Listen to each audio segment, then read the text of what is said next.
Ingat, kau dulu TBU. Kau bisa ke Jakarta pakai apa? Sudah Purnawirawan juga yang bawa kamu ke sini. Kok ngomong seenaknya kayak gitu? Tidak sopan. Sudah jadi raja. Kamu itu kan preman, memakai pakaian ormas. Saya bisa buktikan. Kau itu preman. Grip Jawa Barat mengatakan kalau ingin didukung oleh Grip, pertama mencintai dulu Grip, baru mencintai rakyat. Pakai dong otakmu. Gubernur, bupati, wali kota itu harus mencintai rakyat dulu karena dia mendapat rakyat, karena milih rakyat, bukan Grip.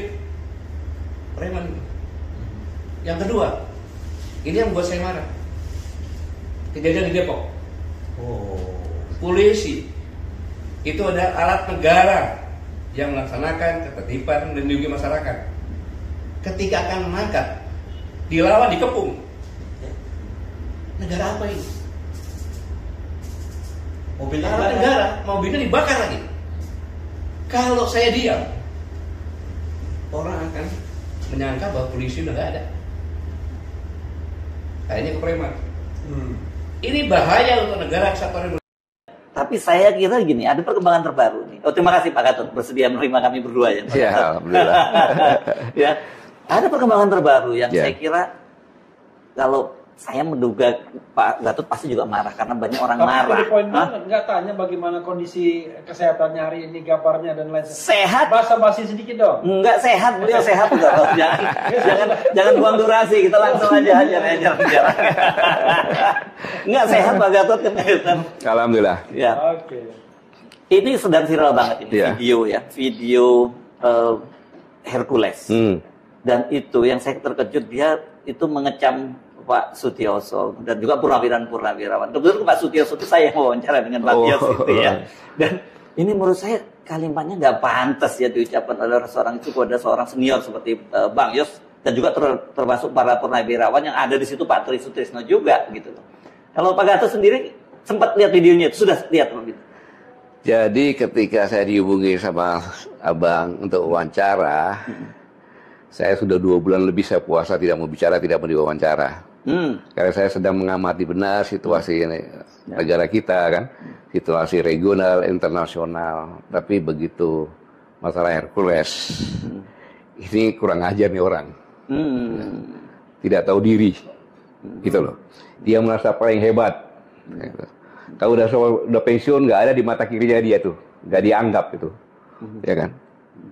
Pak Sutioso ngomong apa? Tidak ada satu kata pun Purnawirawan Pak Sutioso mengatakan akan kudeta negara. Fitnah itu. Hei, Purnawirawan Pak Sutioso itu Purnawirawan Baret Merah dari Kopassus, bintang 3 Letnan Jenderal. Saya juga Purnawirawan. Tidak kau anggap kau ngomong seenak perutmu saja itu. Ingat, kau dulu TBU. Kau bisa ke Jakarta pakai apa? Sudah Purnawirawan juga yang bawa kamu ke sini. Kok ngomong seenaknya kayak gitu? Tidak sopan. Sudah jadi raja kok. Kamu itu kan preman, memakai pakaian ormas. Saya bisa buktikan. Kau itu preman. Grip Jawa Barat mengatakan kalau ingin didukung oleh Grip, pertama mencintai dulu Grip, baru mencintai rakyat. Pakai dong otakmu. Gubernur, bupati, wali kota itu harus mencintai rakyat dulu karena dia mendapat rakyat, karena milih rakyat, bukan Grip. Preman itu. Yang kedua, ini yang membuat saya marah. Kejadian di Depok. Polisi itu adalah alat negara yang melaksanakan ketertiban dan melindungi masyarakat. Ketika akan mengangkat, dilawan, dikepung. Negara apa ini? Mobilnya dibakar. Negara, mobilnya dibakar lagi. Kalau saya diam, orang akan menyangka bahwa polisi udah nggak ada. Akhirnya kepreman. Ini bahaya untuk negara kesatuan Republik Indonesia. Satu, dia menghina pensiunan Kopassus. Kau juga menghina presiden saya. Jenderal Prabowo itu komandan Jenderal Kopassus, Pangkostrat presiden saya. Kau bilang bau-bau tanah lagi. Saya juga bobo tanah. Yang sopan bicara. Para Purnawan itu nggak ada satupun kata akan mengkhianati negara, akan kudeta, nggak ada. Justru mendukung. Mana ada? Pak Prabowo itu mantan Danjen Kopassus, mantan Pangkostrat. Masa prajurit TNI nggak dukung? Nggak masuk akal. Makanya pernyataan yang 8 itu kan mendukung, kecuali IKN. Ya. Dan memberikan masukan-masukan yang konkret. Berdasarkan pemikirannya mereka sendiri. Karena purnawirawan itu, Hercules tahu, purnawirawan yang di situ yang bicara itu, mereka adalah orang-orang gila. Gila mencintai negara kesatuan Republik Indonesia, termasuk presiden saya. Dia itu gila mencintai negara. Kau apa jasanya terhadap negara? Hidup di negara ini ya, yang sopan santun. Saya mohon maaf kepada saudara-saudaraku sebangsa tanah air. Selama ini saya tidak pernah bicara keras, tapi dengan preman saya harus bicara dengan terbuka seperti ini. Dengan menggunakan bahasa preman. Nggak boleh seperti itu. Semua TNI juga akan menjadi purnawirawan. Bahkan doanya prajurit itu agar bisa pensiun. Kenapa? Panjang umur pensiun. Sukses menjalankan tugas. Pak Setioso itu bukan langsung bintang 3 loh. Purnawirawannya bukan langsung begitu loh. Mereka berdarah-darah. Termasuk saya juga berdarah-darah di Timor.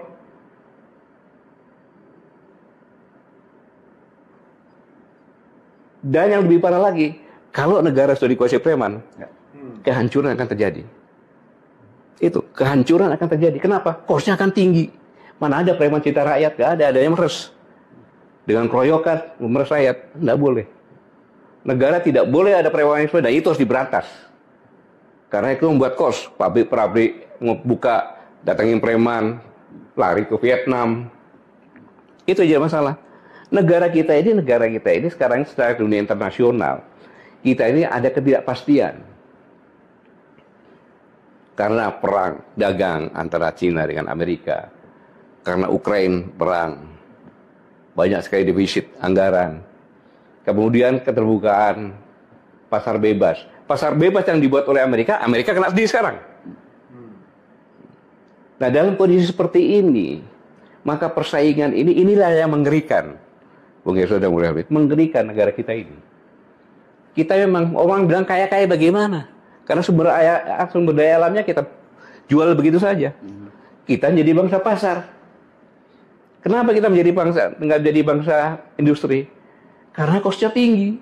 Saya pernah nyampaikan, kos industri di Indonesia itu antara 23 sampai 27. Average rata-rata sekitar 25%. Gimana mau bersaing? Nggak bisa. Karena apa? Ada premanisme, ada mafia-mafia, ya mafia hukum, mafia politik, mafia ekonomi.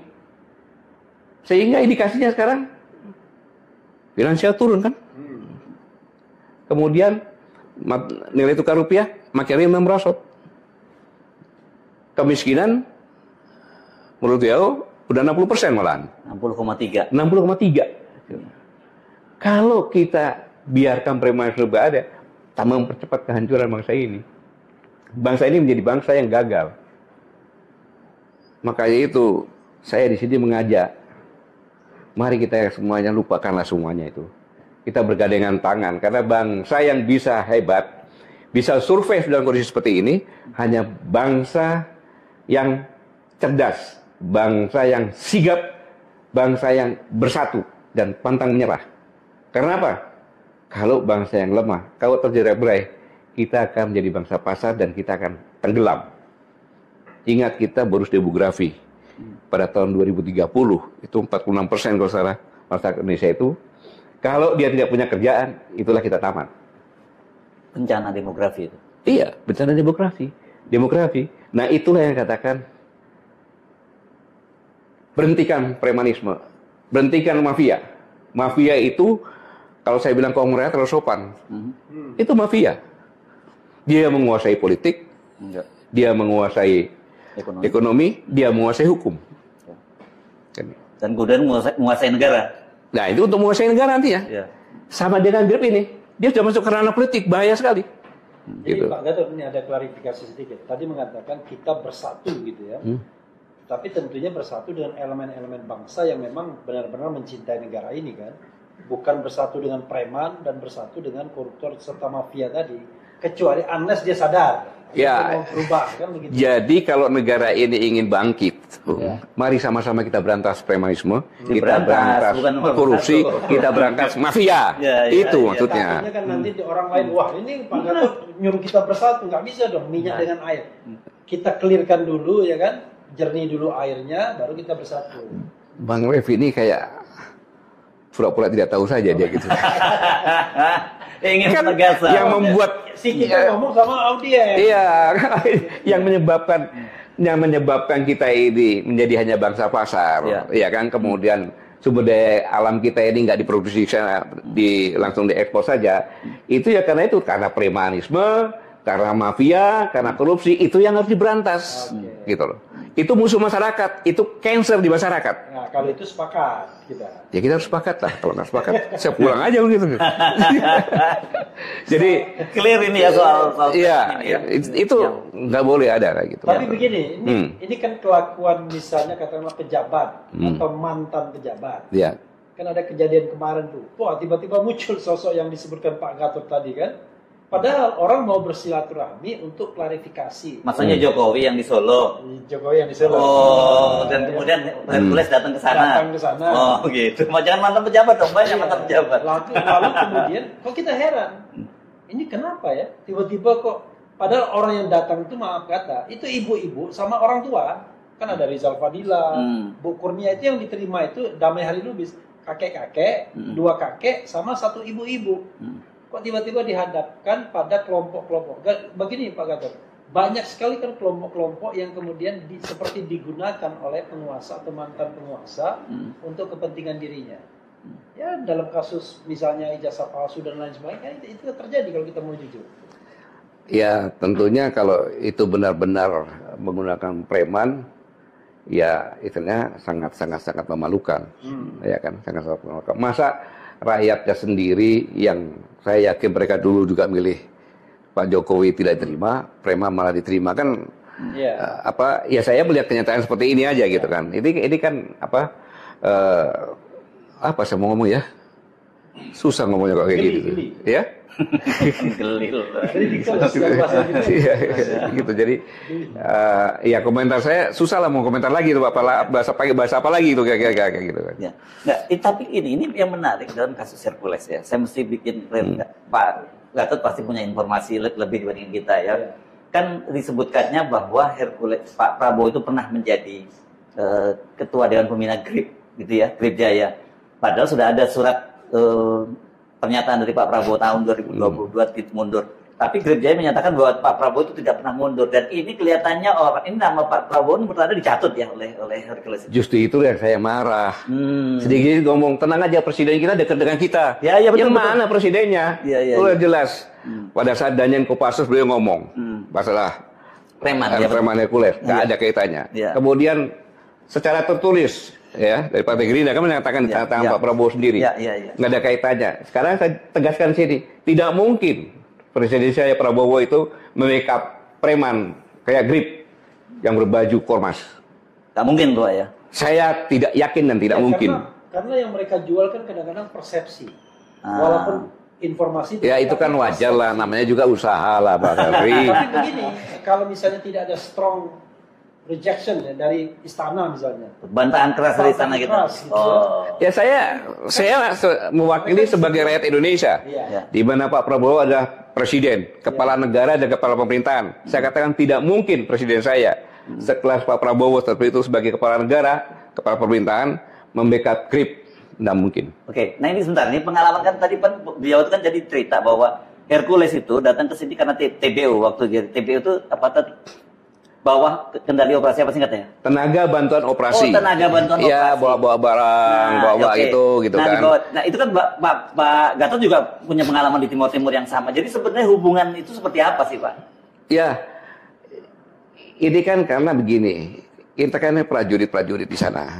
Merasa sudah dibantu dibawain barang-barangnya kayak gitu kan, maka dibawa ke Jakarta, ada yang ke Solo segala macam untuk supaya kesejahteraannya, Nasibnya kehidupannya lebih lah, baik, ya. berubah lah gitu kan. Tapi justru dia mengatakan-katanya pensiunan. Padahal yang bawa dia ke sini sudah pensiun itu. Oh. Sudah pensiun lah, zamannya tahun 80-an lah kan gitu. Udah pensiun. Saya pun bawa, saya tidak pernah dia apa enggak. Saya bawa juga TBU. Bawa juga Pak ya? Bawa juga ke sini. Ya kan? Karena dia memang orang hebat. Waktu itu dia masih SMP kelas 1 gitu saya. Ke sini habis itu karena dia bandel di sekolah sama istri saya. Ngomongnya sekolah, tapi dia bawa bola dia.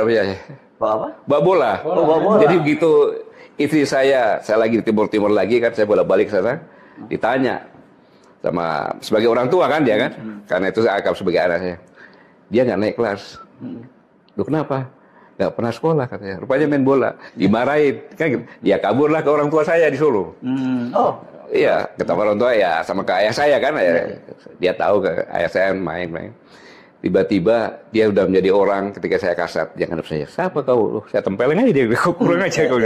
Dan dia nggak pernah bawa nama saya. Gitu. Oke.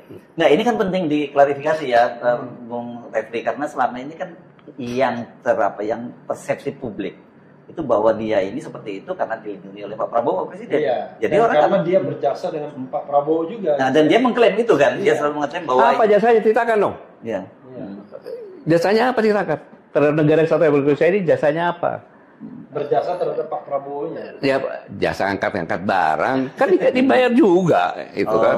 Cuma karena mungkin Pak Prabowo ya hatinya baik kan gitu. Kamu ikut mungkin, tapi saya yakin bukan Prabowo juga kan gitu. Kamu ikut ke Jakarta ya disekolahkan segala macam. Gitu. Oke. Masa Karena Pak kalau kita tahu gini, nama ini kan sudah lama ya, sudah katakanlah barangkali udah puluhan tahun ya. Dan kadang-kadang terkesan penegak hukum pun tidak bisa menjangkaunya begitu. Atau tidak berani bahkan pas malah dia pakai bahasa halus kan, tidak ya. bisa. Ya saya kali ini saya angkat topi dengan kepolisian Republik Indonesia ya yang di Depok dia berani karena dia tahu ya kan, dia berani dan kita lihat saja ya kan sampai di mana proses hukumnya. Ya. Saya sampaikan kau jangan takut.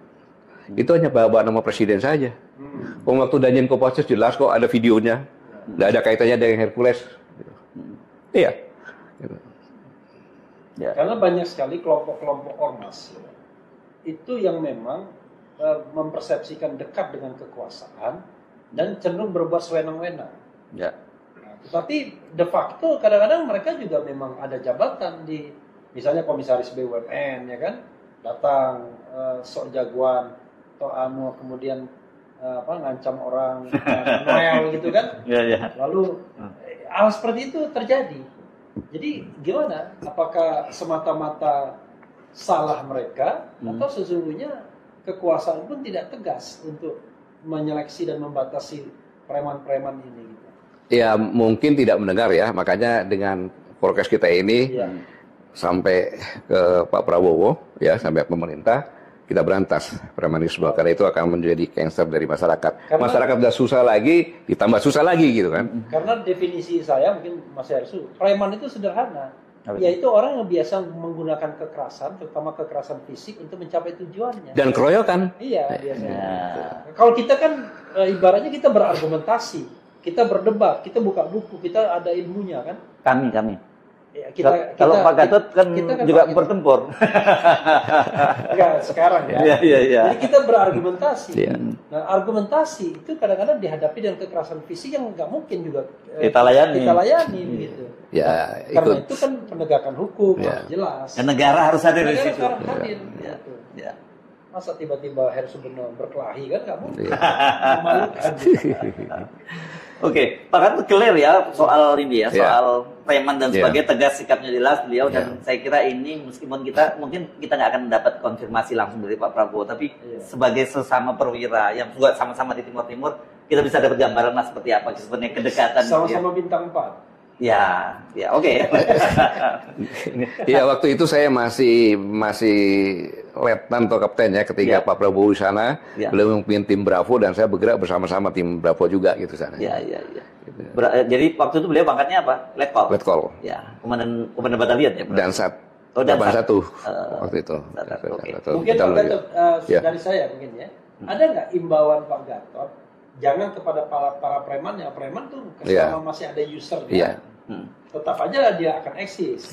Tapi kepada siapapun yang menggunakan, terutama kalau dia pejabat publik, karena dulu kita mengenal buzzer kan, yang seperti preman kan, itu kan dibilang wah ini peliharaannya si X, peliharaannya si Y, dan mereka juga ada sebagian yang ngaku kalau dapat katakanlah uang setoran setiap saat. Nah, terhadap mereka yang memelihara preman untuk kepentingan politik, ekonomi, sosial, hukum mereka, mungkin silakan Pak Gatot ngomong.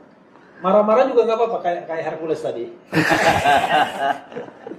Ya, Bung Yasul, Bang Refli, selama 2 bulan ini kan saya merenung. Merenung, ternyata semakin saya merenung, semakin saya mendalami kondisi dunia dan kondisi negara kita, semakin menakutkan. Ya. Rakyat kita sudah kita 280 juta sekarang. Kemudian kondisi ekonomi kita hanya bagaimana menjual bahan baku, ya kan? Kemudian kembali ke sini menjadi pasar karena kita rakyat banyak. Ketika terjadi perang pasaran antara Cina sama Amerika, kemudian Ukraina, semakin Putin juga menyatakan ini, dan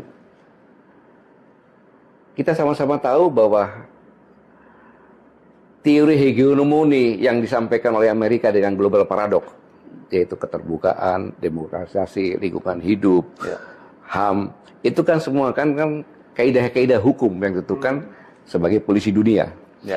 Sekarang ini karena perang berkepanjangan, karena kondisi ekonomi yang sulit menghadapi perang dagang, mereka tidak lagi menjadi polisi gitu kan. Nggak ada polisinya. Nggak ada polisinya gitu kan, istilahnya. Nah, sekarang ini dampak dari 2 kejadian di dunia ini, ada ketidakpastian ke depan bagaimana. Ya kan? Kita sudah kena lompatan teknologi yang dulu waktu saya masih menjadi kasat sampaikan dampak dari peak oil theory akan menjadi orang lebih hemat lagi, tidak menggunakan orang. Kemudian kalau dulu saya bilang pakai laptop bisa lihat ke pasar gitu kan, sekarang tiba-tiba ada Grab dan sebagainya. Sehingga itu perangkap teknologi IT ini membuat lebih efisien. Maka sumber daya manusia lebih kecil. Ini berkaitan dengan ini. Kemudian kita akan masuk lagi ke mungkin 2025, 30-an itu kuantum. Di mana hitung-hitungan apa itu lebih cepat, ya kan, security segala macamnya. Nah, ditambah yang tadi ya, akhirnya kita hidup di hutan belantara rimba yang terjadi hukum rimba, gitu. Siapa yang kuat, dia makan yang lemah. Siapa yang ekonomi kuat adalah dia bisa memproduksi dengan low cost, kemudian dia bisa menggunakan high teknologi, kemudian dia bisa menghasilkan high performance atau barang yang bagus, ya. Kemudian dia bisa menjual dengan low price. Itulah yang jadi pemenang, gitu. Nah, kita sekarang ini yang saya sampaikan tadi, kita sudah high cost, ya kan, produksi. Kemudian tidak dibarengi dengan teknologi yang canggih, sehingga barang yang dihasilkan pun kualitasnya tidak tinggi, tetapi price-nya mahal. Siapa yang mau beli? Gitu. Dan ini semuanya kemakan dari jadikan pasar oleh China. Nggak salah dia cari pasar sini. Kalau kita punya bargaining position yang bagus, kita ngomong dong, lu kesini dong barang-barang lu, ya kan, gue pakai merek produk gua, ntar gua jual ke sana, bagi-bagi keuntungan, kan bisa seperti itu. Tapi ya enggak kan gitu, jadi pasar. Nah ini dalam kondisi yang seperti ini, ya kan? Bagi orang-orang tadi yang memelihara preman, saya minta sadarlah. Kita sama-sama berjuang bersama-sama karena bangsa yang hebat adalah bangsa yang tangguh, bangsa yang cerdas, bangsa yang sikap menghadapi situasi, dan bangsa yang bersatu. Itu modalnya. Nah sekarang kita sama-sama bersatu untuk negara kita ini, kan? Apalagi preman terus dihilangkan, makanya korupsi dihilangkan. Semua kita rakyatnya bersatu, lawan itu premanisme, lawan itu mafia, lawan itu korupsi, mafia hukum segala macam, teriak semuanya sama-sama. Cocok. Salaman dulu kita. Oh, mau salaman ya? Oke, terima kasih. Belum. Ini ada soal kan dari kenapa kemudian ribut-ribut Hercules tadi itu ya. Itu karena sebenarnya dia kelihatannya pasang badan. Kan ada 8 poin tadi yang Pak Gatot sebut ya, para purnawirawan itu. Yang paling diributkan sekarang itu kan memang poin ke-8. Soal tuntutan agar Gibran itu ganti lah, dicopot. Dimakzulkan. Bahasa hukumnya gitu ya, dimakzulkan ya. Tapi bahasa di situnya dicopot. Dicopot dan sebagainya. Pak Gatot sendiri memandangnya seperti apa? Apakah memang harus seperti itu? Ya kan gini, Bang Her, saya katakan mereka ini kadang saya katakan beliau-beliau ini senior-senior saya. Ya kan. Beliau-beliau ini kan senior-senior saya yang gila semuanya itu. Ya. Gila sangat mencintai negara kesatuan Republik Indonesia. Itu poin yang pertama. Yang kedua, sama dengan saya, beliau-beliau ini sadar bahwa umurnya nggak panjang lagi. Ingin husnul khotimah. Nah, kenapa? Baru 52 kan sekarang. Ya, kenapa? Karena beliau-beliau dengan saya pernah bersumpah.